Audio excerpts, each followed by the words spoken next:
हम प्रभु से प्रार्थना करते हैं, आप सभी स्वस्थ और प्रसन्न रहें।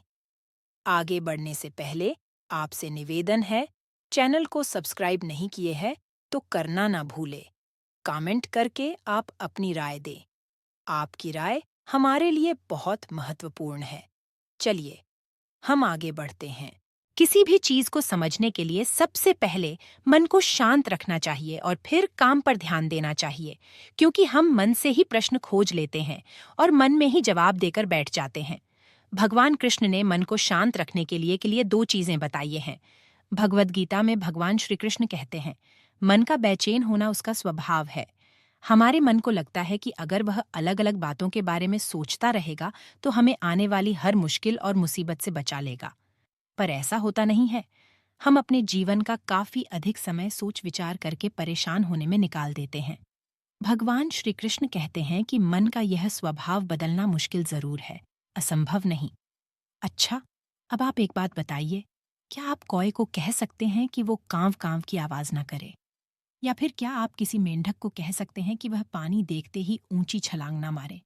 हमारे मन का भी कुछ ऐसा ही है। जीवन में कुछ भी होता है, अच्छा या बुरा, हमारा मन उस पर कांव कांव कांव करने लगता है।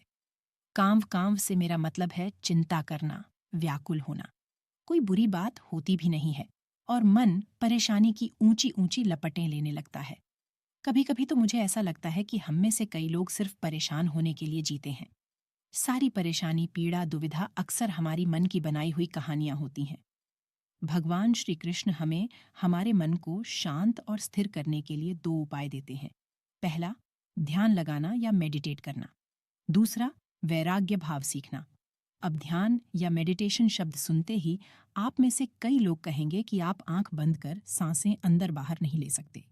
यहाँ हम सब गलती कर बैठते हैं। मेडिटेशन या ध्यान का मतलब सिर्फ आंख बंद कर बैठना नहीं होता। मेडिटेशन का मतलब होता है अपना पूरा ध्यान किसी चीज पर लगाना और उसे हटने नहीं देना। अगर आप रोटी बना रहे हैं तो सिर्फ उस बात पर ध्यान दीजिए।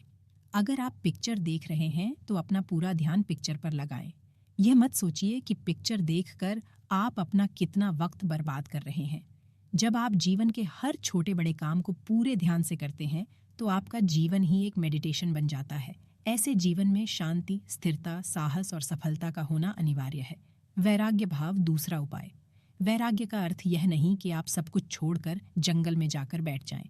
वैराग्य का सच्चा अर्थ है कि आप जो काम कर रहे हैं उसका क्या नतीजा या रिजल्ट निकलेगा उसकी चिंता ना करें। जैसे अगर आपने कोई इंटरव्यू दिया, आप यह कर सकते हैं कि पूरे मन से तैयारी करें और अपना बेस्ट देकर आ जाएं। वह नौकरी मिलना या ना मिलना आपके हाथ में नहीं है।